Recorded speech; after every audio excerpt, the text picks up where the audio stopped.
बहुत सारे लोग तो बस इसी चुप्पी के साथ बैठ गए हैं कि भाई कुछ होने वाला नहीं, और भाई कुछ ना करने से कुछ करना अच्छा है, यूं घुट घुट के जीने से तो मरना ही अच्छा है।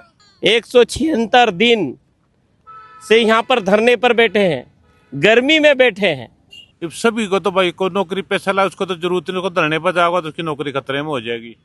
आप नु तंबू घेर का तो बेच सके बैठे रहो, कौन बुझ जाएगा। 8 दिन से अमन अनशन पे बैठी हैं हमारी 3 साथी, पल्लवी जांगड़ा, सुमन प्रजापत और रमनदीप कौर। और जब उनको उसका फल मिलने का समय आया, सिर्फ एक सर्टिफिकेट की वजह से उनके जो है रोजगार पे लात मारने का काम किया सरकार ने। तो आज ये दुर्भाग्य ही है जो पढ़ लिख के आज यहाँ बैठना पड़ रहा है जी। मैं सोचा था कि मैं पढ़ पाऊंगी, सारे पेपर पास किए, मेरिट में हम, और फिर भी एक कास्ट सर्टिफिकेट की वजह से आज हम यहाँ मरने के लिए तैयार है। अनशन करने पड़े, धरने देने पड़े, चाहे डी ग्रुप की नौकरी हो, चाहे पाछे HSSC के बालक हो, सब ने आंदोलन करके नौकरी लागे हैं। तो मैं उन्हें चाहूंगा कि एक नजर इन धरने के ऊपर भी रखो। अभी मैं जो तमाम चीज़ें हैं, आज संत गोपाल दास जी ने जो अनशन करता हमारी बहन है पल्लवी, उनके हाथों पानी ग्रहण किया। आज निर्जला एकादशी भी है। तो मैं एक बार गुरुजी से भी निवेदन करूंगा, फिर सोनू भाई भी आए हैं, कि आपको क्या लगता है, आपने भी काफ़ी सारे अमन अनशन किए हैं, सरकार के साथ आपका भी खींचतान चली है, आपने भी गौवों को लेकर डिमांड की हैं, इनकी डिमांड क्यों नहीं पूरी हो रही? आज के टाइम पे अमन अनशन क्यों नहीं कंसिडर किया जा रहा? 8 दिन इनको हो गए, 8 दिन तक कोई भी, मैंने को नीचे सतर्काधिकारी भी, कोई कलरक सतर्काधिकारी भी इनसे बात करने नहीं आया। आपको क्या लगता है? बहुत बड़ी विडम्बना लगती है अक्षय जी मुझे ये लग के कि ये इतने लंबे समय से इनकी मैंने जो दास्तां सुनी है संघर्ष की, तो सुन के मुझे भी खेद हो रहा कि हम लोग भी इस बात को संज्ञान में नहीं ले पाए। और जितनी इनकी बात है सुनने के बाद मुझे आज के युग में बहुत आश्चर्य हो रहा है कि इतने सारे जनप्रतिनिधि हैं और जो है कोई भी किसी भी नुमाइंदे ने उस बात को उसको उस तरीके से संजीदगी से इसका संज्ञान नहीं लिया। और भी आप जितना इन्होंने एफर्ट किया होगा, तो मैं समझता हूँ आज के उसमें 21वीं सदी में, और जो ये सहज से एक संवाद से जो चीज़ें ठीक हो जानी चाहिए, और जो कल्याणकारी सरकारें हम चुनते, क्योंकि देश हमारा है, लोग हमारे हैं, हम जो है अपने विश्वास का जो है अनमोल जो है वोट देके अपनी उसको चुनते हैं, आश और उम्मीद को चुनते हैं, अपने कल की बेहतरी को चुनते हैं। तो आज वो चीज़ तो जो है दिखाई नहीं दे रही है। और कहीं न कहीं ये छोटा बच्चा भी आया आज ये करते हुए, तो कहीं न कहीं पूरी लोकतांत्रिक व्यवस्थाओं पे, सबकी संवेदनाओं पे ये सवाल है। और शिष्टाचार जो है वो सूली पे लगता है मुझे तो, कि भाई इतना ये हो गया। और जो बात है इतनी, ये इनके हक है, ये जो ये बातें बताई इसमें इतना कुछ वो नहीं है। तो जो भी है ये नीति बनाने वाले हैं, उनकी नीयत में खोट है, साफ तो बात ये है।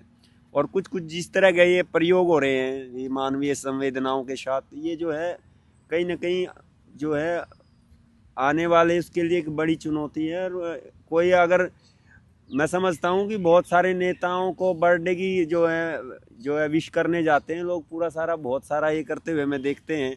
तो कम से कम भी इन लोगों के लगभग आज मेरे ख्याल में साल के नज़दीक लग गए हैं। तो उनको सोचना चाहिए कि भाई जो अगर आदमी अगर इंसानियत के 4 पिलर पे है तो उनको तो सोचना चाहिए था। लेकिन अब समाज को सोचना और चिंतन करने की ज़रूरत है। और ये जो है ना, it's time to change the political gear, और वो जो नीति वाला है वो भी गियर चेंज करने की ज़रूरत है। ये केवल कुछ लोग नहीं बैठे हुए हैं, ये बहुत सारे जो जितने और हैं उसके ये संवेदनाओं के रिप्रेजेंटेटिव हैं। और मैं समझता हूँ कि आज इस बात का जो है, अगर ये किसानों का आज ये संगठित होने का आज ये जो है संवाद यहाँ ना होता किसान भवन में, तो शायद हमारे को ये इस बात की जानकारी नहीं मिल पाती कि भाई आसपास में क्या घटित हो रहा है।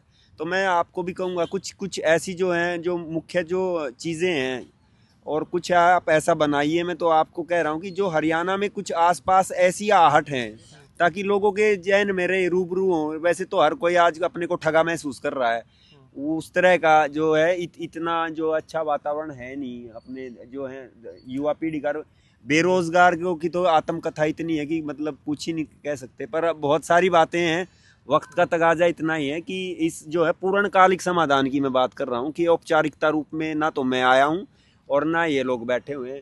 तो कुछ न कुछ ऐसे ठोस जो हैं कदम उठाने पड़ेंगे, क्योंकि ये हमारा हक है ना। बहुत सारी जो है मौलिक जो अधिकार हैं और ये पीसफुल बैठे हुए हैं। सबसे बड़ी बात तो ये है।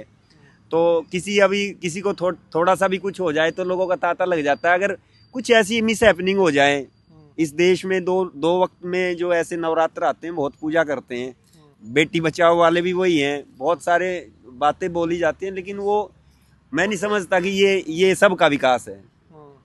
तो बहुत मजबूत तरीके से मेरे बहन भाई हैं और ये जो है वो सब समझ लें, जो अपने आराम से बड़े बड़े बंगलों में सो रहे हैं इसी सिटी ब्यूटीफुल में वो बैठे हुए हैं। और ये देख लीजिए आप, जहाँ पानी की, टॉयलेट की, किसी भी चीज़ की सुविधा नहीं है और इतनी जो है दिल दहलाने वाली जो है गर्मी है, और उसमें ये बैठ के ये बता रहे हैं, उनको आईना दिखा रहे हैं और ये आईना सच बता रहा है, झूठ नहीं बोल रहा है।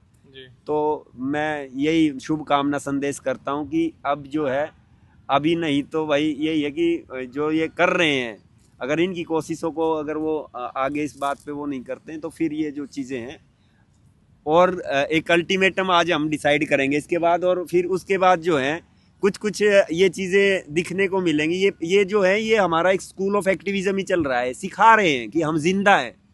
बहुत सारे लोग तो बस इसी चुप्पी के साथ बैठ गए हैं कि भाई कुछ होने वाला नहीं, और ख़ासकर यही चीज़ें प्रस्तुत की जा रही हैं कि इसमें लोग की थक हार के ये बैठ जाएं कि मतलब कि कुछ इस तरह का मूवमेंट करना ही छोड़ दें। भाई कुछ ना करने से कुछ करना अच्छा है, यूँ घुट घुट के जीने से तो मरना ही अच्छा है। लेकिन जो है ये केवल इनका सवाल नहीं, जो है बेरोजगारी का बहुत बुरा हाल है, मैं बता नहीं सकता। युवा पीढ़ी आज अपनी चीज़ों को कहीं न कहीं किस तरह से खून के आंसू के उसमें है, ये तो चयनित होने के बाद ये हाल है जी। तो जैसे अपनी चीज़ को है ना, अपनी जगह पे अब हमारे ही लोग, भाई रोट जनता का, नोट जनता का, वोट जनता का, एक मैं ये बता रहा हूँ, ये सच बता रहा हूँ। अब खोट ये है कि हम लोग जो हैं बटे हुए हैं उस बात में। तो मैं चाह रहा हूँ कि 90 के 90 जो लोग हैं, ये चुने हुए जो नुमाइंदे हैं, जो जनता की पेंशन लेते हैं और इनकी बिल्कुल टेंशन नहीं है उनको, उनसे भी जवाबदारी तय होगी इस बात की। और ये केवल इन कुछ लोगों का आंदोलन नहीं है, ये भारत की जनता का, हरियाणा के जो हैं उन जो है जिम्मेदार लोगों की जिम्मेदारी और बढ़ जाती है कि भाई इनके साथ जो है अन्याय हुआ है। ये न्याय का आंदोलन है। और बाकी तो आप सब समझदार हैं कि भाई मैं कितना क्या बताऊं। सब ये मेरे अकेले की अपनी पीड़ा नहीं है, सबकी पीड़ा है। और भाई अगर समाज की आंख में आंसू हैं तो हम लोगों को तो और ज़्यादा इसका मतलब पेनल्टी और जुर्माना लगना चाहिए कि जो है, अगर समाज की आंख में आंसू हैं तो हमारी आंख में आंसू हैं, तो ये शर्मिंदगी का बात है। और संत केवल कपड़े पहनने से इससे नहीं है, जो सबका शुभ चाहे वही संत है। बाबा वही है जो सबका भला करे। और भाई जो सच्चा अच्छा आदमी है वो जो है संघर्ष और सत्य के हिसाब से आगे बढ़ता है। तो इन सभी शुभकामनाओं के साथ कि जो है अब ले मसाले चल पड़ेंगे लोग मेरे, जो है शहर के भी गांव के भी। तो यही सिखाती है हमारी ये चीज़ें। हमारा तो नारा है, उठो छात्र मजदूर किसान, जाग रहा है हिंदुस्तान।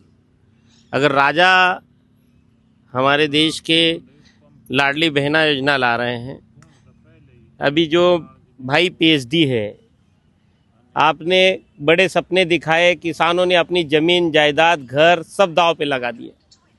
दीदी अभी परिवार बच्चे छोड़कर, उनका कोई आसरा नहीं, वो छोड़कर यहाँ पर बैठी है।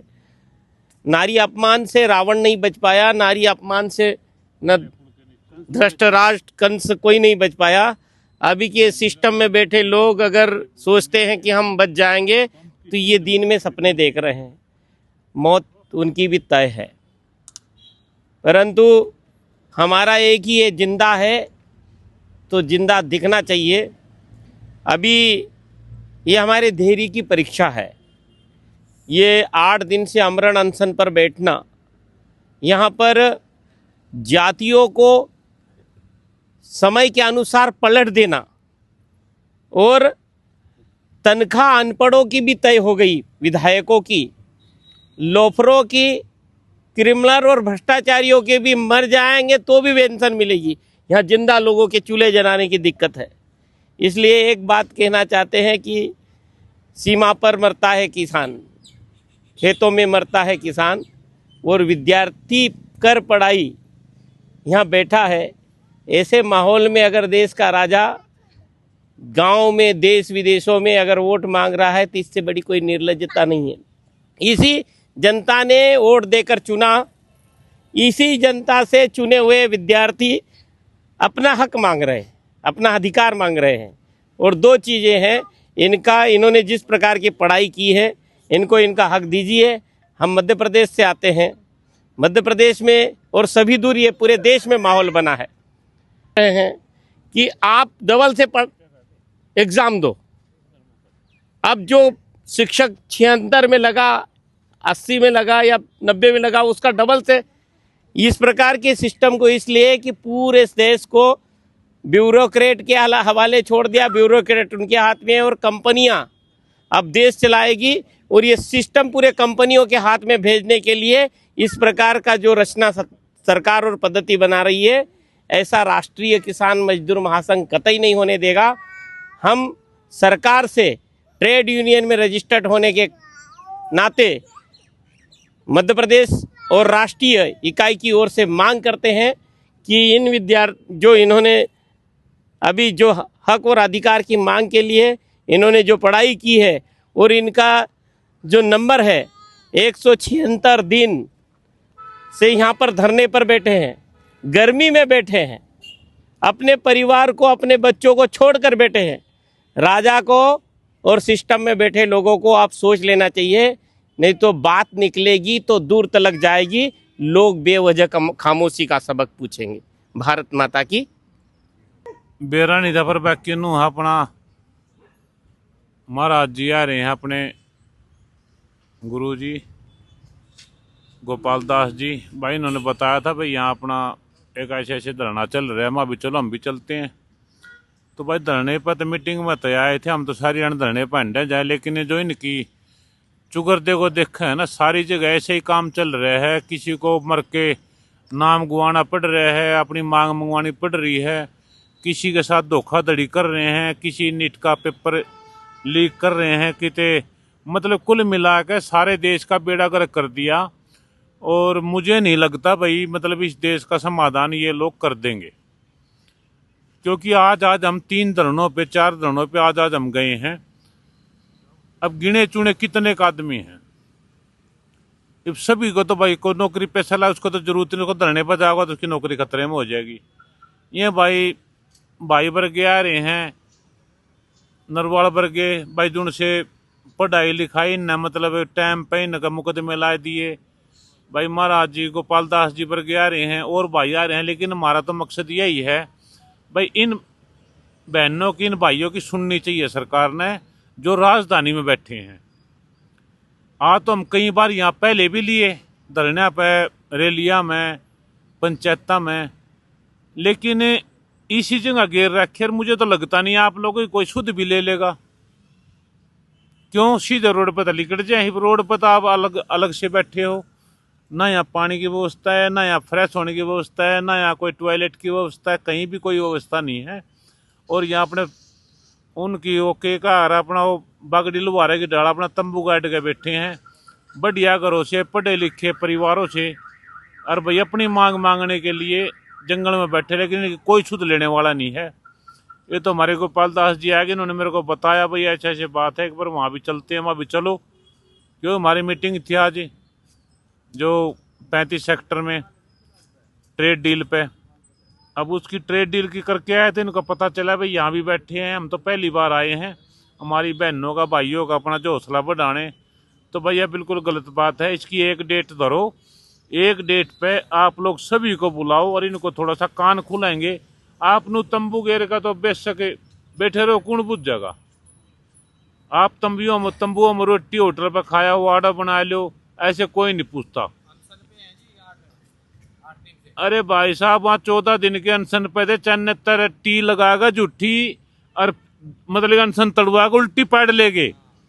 तो इतने बड़ी मतलब सरकार कभी पहले झूठ नहीं बोलती थी, लेकिन अब तो ये सारा झूठों का टोल हो रहा है। इनका मकसद है बस एक बार मौके से किसी को भी भगाना, एक बार लटपरेट कर देंगे, एक बार किसी को उठा लेंगे, जो सानू दिखा पे 2-4 बंदे आएंगे, इन उठा के एक बार डरा देंगे।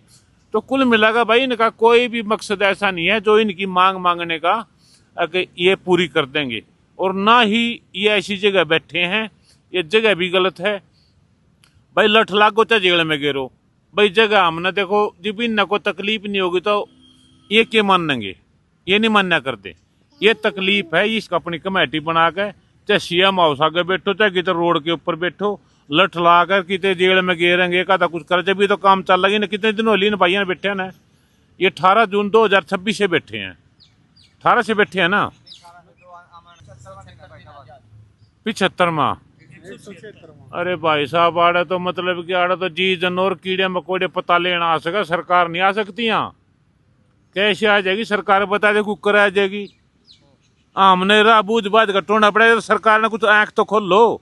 और ये 18 जून से मतलब जो कितने बंदे इस पेंशन पे बताओ जी, 4 यहाँ बैठे थे, 12-11 उड़े बैठे थे, लेकिन इनकी किसी भी मौत का, किसी भी मतलब की आमरण से कोई भी जिक्र नहीं कर रहे। तो भाई हम तो को हैं अपने गोपाल दास जी लेकर आए थे, और भैया हमने तो जोड़ पे भी कम है, हम तो अपने भाइयों के लिए आड़ा कमाड़ भी भूख हड़ताल बैठे हैं, लड़ाई को रोड जाम करें जुकर भी, लेकिन अपनी कमेटी चार करके कुछ ऐसा सिस्टम करो। भाई ये नहीं मानते इस चीज जाना कि आड़ा ओड़े नहीं मान रहे, जो मतलब चन्ने तो कई काम इकट्ठे हो रहे हैं। अरे ये भाई बताओ कितने बिन्ने से बैठे हैं, तो भाई हम इनका समर्थन करने आए हैं। तो कुल मिलाकर भैया का एक बार समाधान है बताओ, और ना हमने जरूरत होगी तो हम बैठेंगे भैया के लिए। लंबे समय से अंकल जी हैं राजेंद्र तंवर जी, जिनके नेतृत्व में एक जागरूकता की यात्रा भी निकाली गई और जागरूक करा गया कि भाई एचपीएससी की क्या समस्या चल रही है। तो हम इनका एक युवा होने के नाते धन्यवाद करेंगे कि इतनी एज होते हुए, शुगर के पेशेंट होते हुए, आप अपनी आपका जो संगठन है इन भाइयों का, बेरोजगार साथियों का साथ दे रहा है, उस खातर आपका धन्यवाद। और आपने के लाग गए 8 दिन ताप याड़े हो जब तंशन शुरू है, कोई सुध लेना है आपकी? मैं पहले सबसे पहले तो संत गोपाल दास जी का, भाई सोनू मालपुर जी का और मध्य प्रदेश से जो हमारे साथी आए हैं इनका धन्यवाद करता हूँ कि यहाँ आकर के इन्होंने बच्चों का हौसला बढ़ाया जी। और दूसरा ये है कि अब 2 दिन से सरकार के ऊपर थोड़ा बहुत प्रेशर दिख रहा है हमें कि उनके थोड़ा बहुत प्रेशर पड़ रहा है। और कल हमारी गंगवा जी के साथ भी मीटिंग हुई थी, और आज हम सीएम के पास भी जाएंगे, और सोमवार से हम एक अलग रणनीति तैयार करके और कमेटी बना करके प्लानिंग करें। तो 8 दिन तक को आप तक बात करना है, अड़त रहना पड़ेगा। अभी सिर्फ एक तहसीलदार आया था एक बारी, एक दिन के लिए, वो सफाई वगैरह के लिए बारे में करके गया थोड़ी बहुत, बाकी और हमारे पास मीडिएटर कोई नहीं आया। अच्छा, तो स्वास्थ्य वगैरह के इनके जो ये पल्लवी है ना, पल्लवी थोड़ी ही इसकी ज़्यादा चिंता रहती है हमें, क्योंकि ये शरीर से वैसे भी कमज़ोर है और फाइनेंशियली भी कमज़ोर है। तो ये ही लोग 2 बार ये अस्पताल में गई है। बाकी सुमन मैम ठीक है, सुरेंद्र भाई ठीक है, रमनदीप भी ठीक है, और बाकी कोई चिंता नहीं, इनको हम संभाल लेंगे भाई। 8 दिन से आमरण अनशन पे बैठी हैं हमारी 3 साथी, पल्लवी जांगड़ा, सुमन प्रजापत और रमनदीप कौर, और साथी हमारे सुरेंद्र यादव जी। अंकल जी ने बताया कि भाई गए थे हम जो है गंगवा जी के पास, बुलाया नहीं उन्होंने।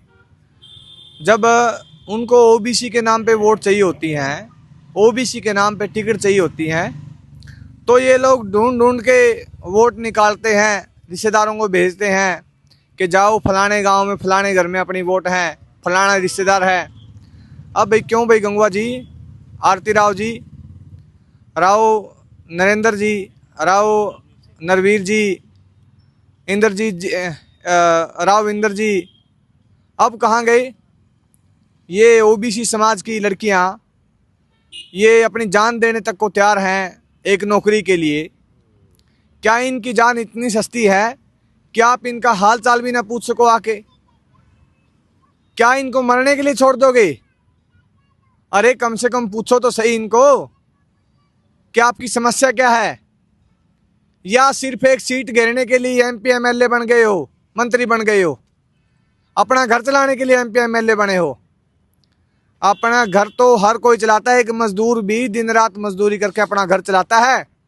आपको वहाँ पे इसलिए भेजा जाता है कि आप वहाँ पे हमारे रिप्रेजेंटेटिव बन के हमारी समस्याओं को समाधान के रूप में कन्वर्ट करवा सकें। आपको बंधु बनने के लिए नहीं भेजा जाता कि आप वहाँ पे जाए पार्टी में बंधु बन जाएं, उनके जो है बोपू बन जाएं।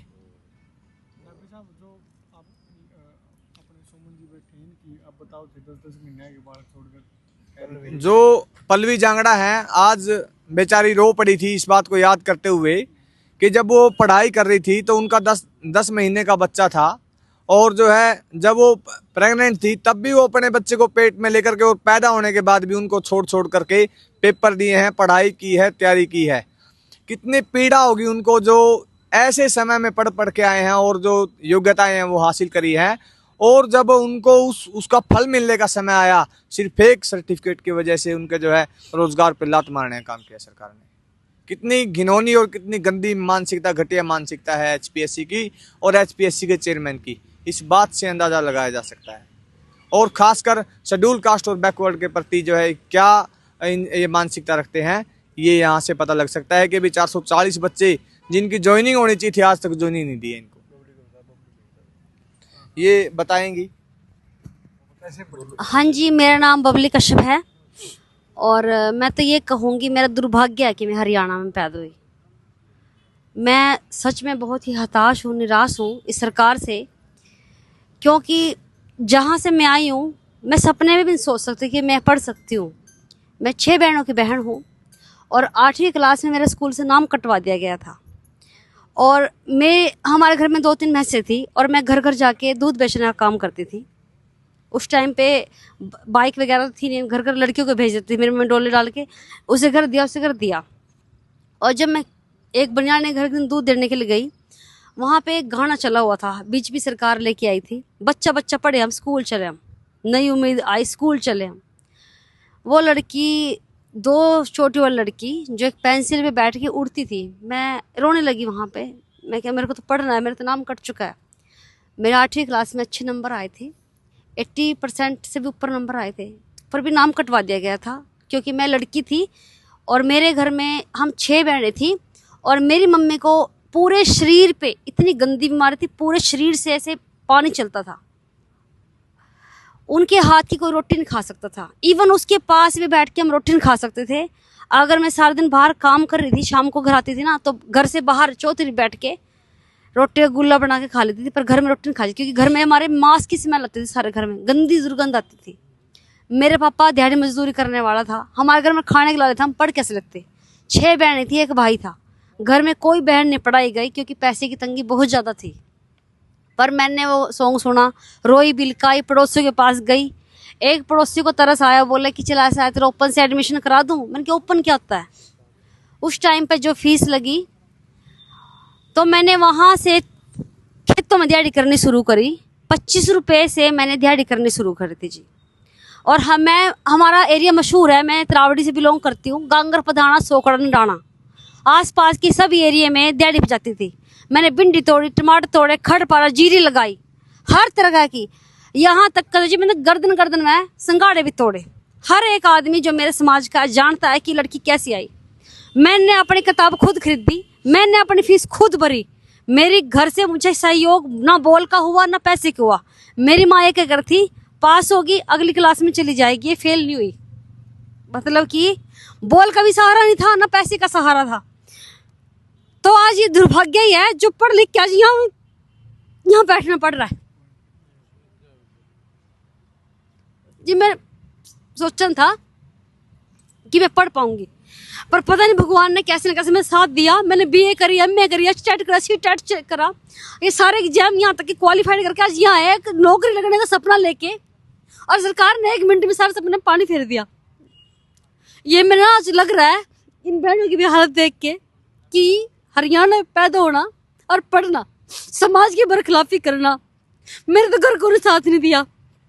आज भी मायके में पानी गिलास नहीं मिलता क्योंकि मैंने बरखिलाफ हो गए बगावत करके पढ़ाई करी मेरे ख्याल से मेरे पाप ही कर लिया। क्या यहाँ बैठे सीएम का कितनी दूर है यहाँ से, क्या कोई भी नुमाइंदा आज तक हमारे पास नहीं आया, पूछो नहीं क्या दिक्कत है। ये बहन 45 साल की हो गया, आगे फॉर्म भी नहीं भर सकती, क्या कसूर है? क्या इनको सपने देखने का अधिकार नहीं था? इन्होंने सपने गलत देख लिए। बेटी बचाओ बेटी पढ़ाओ का नारा हरियाणा तो चला था, हरियाणा पानीपत से चला था, और हरियाणा में ये खत्म होने लग रहा। धरातल पे कौन सी योजना सरकार की चल रही है? सर्टिफिकेट तो बीसी है मेरे पास, बचपन से लेकर अब तक के सारे सर्टिफिकेट बीसी के पड़े। मेरे संदूक में कपड़े नहीं मिल रहे, ज्वेलरी नहीं मिल रही, सर्टिफिकेट मिलेंगे हर साल बीसी का सर्टिफिकेट, हर साल बीसी का सर्टिफिकेट। ये बीसी का सर्टिफिकेट फाइनेंशियल ईयर में होना चाहिए, डेट में होना चाहिए। ओबीसी का रेट हो गए, ओबीसी की लड़कियों के साथ इतना अन्याय कर रखा है। आज 8 दिन से इनके पेट में पानी पानी कुछ भी नहीं है इनको। क्या किसी का कुछ नहीं दायित्व है? सरकार का समाज के प्रति कोई दायित्व नहीं है। जो हमारे रिप्रेजेंटेटिव हमारे नेता है ओबीसी समाज के, रामचंद्र जांगड़ा है, गंगवा है, क्या किसी के पास 10 मिनट का भी टाइम नहीं है कि आए पूछे क्यों बैठे हो अनशन पे? अरे तुम सवाल तो करो ना करो तो पूछ तो लो आके, क्यों बैठे हो यहाँ पे आके?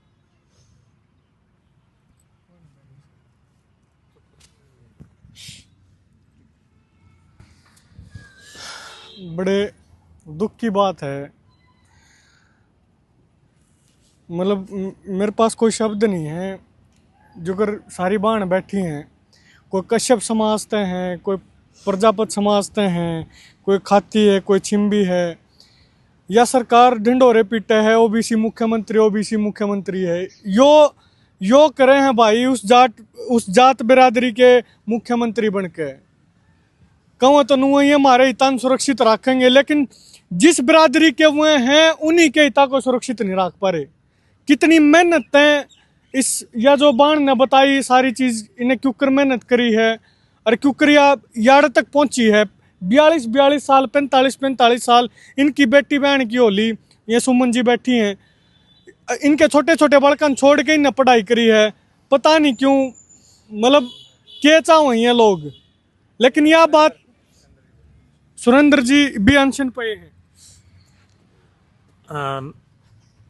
नमस्कार साथियों, मैं तो यही कहूँगा कि ओबीसी के 15 जो हमारे विधायक है साउथ हरियाणा के, और जो मंत्री हैं उनमें राव नरवीर और आरती राव, उनको डूब के मर जाना चाहिए। उन सब के रिकमेंडेशन लेटर मेरे पास हैं। या तो वो कमीन, मैं तो उनको कमीन कहूँगा, या तो वो अधिकारियों से हमारी बात नहीं करते, या फिर अधिकारी उनकी बात नहीं मानते। यदि उनकी बात नहीं मान रहे तो अपने बहन भाइयों के बीच में आके बैठे हो। मैं भी मेरे क्या जब फॉर्म भरा था 42 साल का था, अब मैं 44 का हो गया, 2 साल से लटका रखा हूँ, और मेरा तो ये दूसरा जीवन है। कोविड में दिल्ली में आता था मैं, अक्टूबर 2020 में मुझे कोविड हुआ था। उससे पहले भी मालूम मैं भाई बहुत अच्छा जीवन जी रहा था, लेकिन दोबारा मुझे ये सरकारी नौकरी तरफ आना पड़ा तो उसका मुख्य कारण कोविड था। हर दिन सुसाइड करने का मन करता था। बड़ी मुश्किल से पेपर की तैयारी की, सारे पेपर पास किए, मेरिट में हम, और फिर भी एक कास्ट सर्टिफिकेट की वजह से आज हम यहाँ मरने के लिए तैयार है। लेकिन ये मैं चेता रहा हूँ, और उनको ये सूचना भी पहुँचा दो, या तो हमारा पद मिलेगा या फिर हमारी यहाँ से लाश ही उठ के जाएगी। आर पार होगा। अब ये मतलब कि लास्ट हमारा वो है, अल्टीमेट है कि इसके बाद हम यहाँ से उठेंगे नहीं।